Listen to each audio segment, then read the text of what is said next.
every time I watch one of these, I look at me, and I go, that guy needs to be cut off.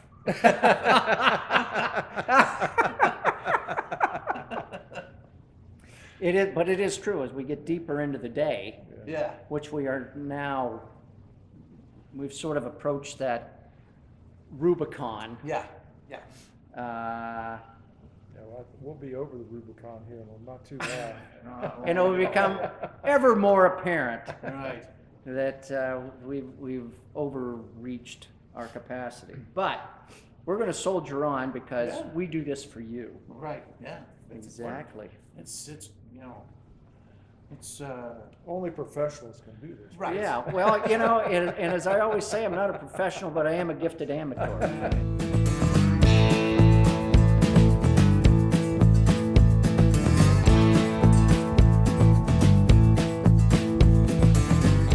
Coming to you fairly live from the Beer to Whiskey Studios high atop Barley's Tap Room on Washington Street in downtown Greenville, South Carolina. I'm Russ Heaps, and this is Beer to Whiskey, and today we're doing one of our Big John in 5 episodes, and that's where I get my good buddy sitting on the other end of the dais, Big John Richards, to pick a beer from one of Barley's 72 or so taps, or among the 50 to 60 cans and bottles that they have here, and we sip it, we sniff it, we get bits about it. John usually tells us a little bit about the brewery. Sometimes he shares a little bit about the history of brewing, and we get to drink a bunch of beer. What's better than that? And we're doing that for you as well. It's clearly not for our house. Yeah, it's not for us. We don't do it for us. We do it for you. And joining us today here in between John and I is E. Randall Porter, who is a fraternity brother of mine. We've been friends for over 50 years. We were roommates sophomore year in college at the fraternity house, and I guess we were roommates all 3 years. 3 years. I've tried to put some of that out of my head, but yeah, now that I'm thinking about it, there you go. Ports is down from Dayton, Ohio. He came down ostensibly to help us with the Barley's Biggest Little Beer Fest, which was, we're in here shooting today, which is Friday. It was supposed to be on Sunday, but we've got a big winter storm coming in tomorrow night, so it's been postponed to the 29th, and young Ports is going to have to come back for that. But anyway, that's why he is here, and happy to have you, Ports. In case you need a production date for this video. Yeah. Today's what, January the 15th? 15th, I think. 14th. 14th. I don't know. January It could be 14th. anything. January 14th, yeah, it's, and the further into this day we get, the less I care what the date is, honestly. Big John, what do we got? All right, so we have IPA in front of us today, a Duclaw 25th Anniversary Venom. And it's fun for me. It's when Duclaw first came down here. They're out of Baltimore, Maryland. Venom was one of the things they came down with, and at the time I had just assumed it was a year-round beer for them, but it never was. Oh, really? Right, as I understand it. So they just sort of a specialty beer that they brewed every once in a while when they needed to throw an IPA into the mix or a new one. So for their 25th anniversary, which is happening now, they brewed a 25th anniversary version, which is 6.5%, which is right on target for an American IPA. 55 IBUs, and it's fun. Like, IBUs are not a good way to measure. Well, they're a great way to measure. They're not a great way to approximate how something's going to taste. Right. I like to say that they're a math problem describing how your beer is going to taste, which Doesn't just doesn't work. Doesn't work. But you can you can take the alcohol content and the IBUs and pit them against each other and get some kind of an approximation of how bitter it's going to taste. Divide them by pi. Add a pie.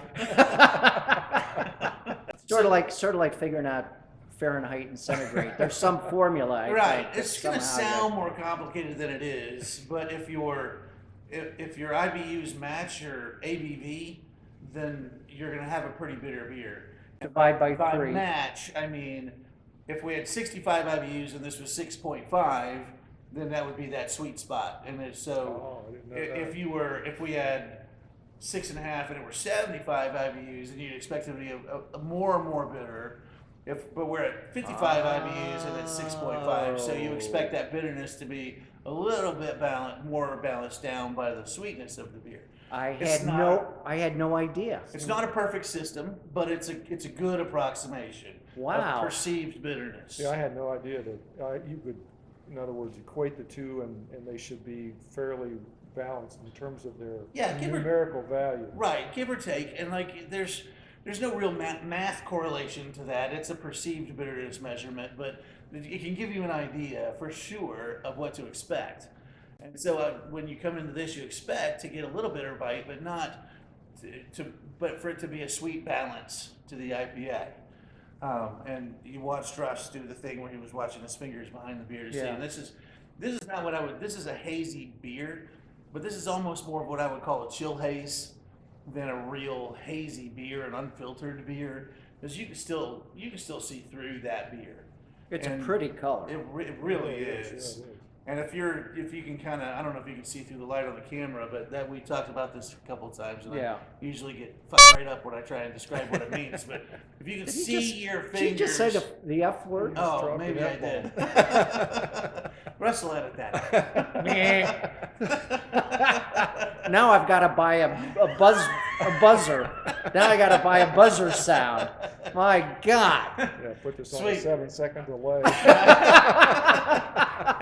Hide the kids. Where's the producer? Get the kids out of the room. Yeah, the whole point if you can see your fingers through the beer, then you basically got a filtered beer on your hands, something cleaned out, ready, that's clear, Right. if you will. So this fits into my brain as a clear beer, even though it's still got a little bit of haziness to it. And the interesting thing, probably the way you're seeing it now, it looks like it has a head on it, but it doesn't. What you're looking at is lacing. There's a ton of lacing there. Yeah, it's just really I've never seen that degree of lacing before. And that's again an indication of hop oils. Usually some of your, like if you have added wheat or oats or something that is going to a little more protein content in the finished beer, it's going to hold that lacing together more. Right. I mean, that's really remarkable. That is something. Yeah. Well, let's drink some. Yeah. What a fine idea. Text Miss Lily. Definitely an IPA. Got that grapefruit right on the nose. Yep. Yeah, Or big grapefruit. citrus or. Yep. Ooh, and there's a nice big pine resin Yeah. on the finish. When I first started drinking IPAs, the first time I drank one, I thought, this is horrible. It's like drinking perfume. Right. Yeah. But I guess it's an acquired taste like so many other things, but now I really enjoy it. Well, you can teach your tongue to taste anything you want it to, and then appreciate it in some way. Even if you don't say that you like it, but you appreciate what it is, and that's one of the joyless things of doing what I do is that I force myself to drink my way through pints of beer that I don't like at all, just to get an appreciation for what they are. I've seen them do it. I have seen them do it. That's terrible. That's terrible. Glug, glug, glug, glug. It's a curse. It is. But it's a thing. And so yeah, IPA, I mean, some people come right in and the first thing they love is the big, dank, hardcore IPA bitterness. Some people come in and all they want is the big, sweet, smooth, rich, dark side. Some people come in and like sours first, and those people are weird. But I'm not wrong. They're just weird. No, well, everybody's palate is But everybody different. comes into it from a different place, and you learn to appreciate the other things Yeah. that you didn't like when you first jumped in. And Russ is a perfect example. Russ used to throw these against the wall when we were done with the segment. But Oh yeah, I would never finish this beer. Really? I would never finish. When we first started doing this 4 years ago, 5 years Yeah. ago, whatever it's been, we've been doing it for a while. I guess there are about 200 videos on the site. and about probably 140 of those are us doing this kind of stuff. And yeah, I would have never. I just could not appreciate this. And this still would not be my first choice, ever. But I get it. I understand it. And that's the secret. Yeah. Whereas this would be my first choice. This would be one of the things I would gravitate to on a beer board.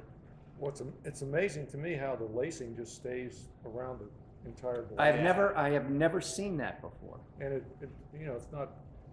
You drink it down, and the lacing goes right down with the. Yeah, this isn't head. This is when lacing. You're looking at a beer, when you're looking at a glass you finished, you should just about be able to see where every sip stopped with a good beer in a clean glass. Yeah. And you say the lacing comes from the oils in the. It's several things happen. It's the head itself is a product of two big things. Is the protein content in the beer helps hold it together, sticky like gluten, and then like gluten helps hold things together, and then the hop oils contribute a lot of elasticity to that as well, so they help hold that on there. And there's a few other factors as well, but those are two of the big ones. Okay. All right. Well, I enjoy this. This is good. Yeah. I love the nose. It's This is absolutely ringing my bell. This is big time in both these guys' wheelhouse. Not so much me. I can appreciate it for the craftsmanship, and it tastes fine. Yeah. But I would not order it. It's totally fair. I'm glad you've come far enough to be able to drink it and enjoy what it is. Yes. I like it. I get Makes it. me happy. Warms my heart. Warms the cockles of your heart. Yes. For 4 or 5 years, John has dragged me kicking and screaming into this world, and I'm glad he has, because there are some things that I would have never ever ordered or had that now I kind of enjoy. So it's been a fine journey. Excellent. Fine journey. Anything else? I'm gonna call myself out on how long it took me researching this beer, looking for when Duclaw opened its doors before I realized that we were drinking a 25th anniversary beer.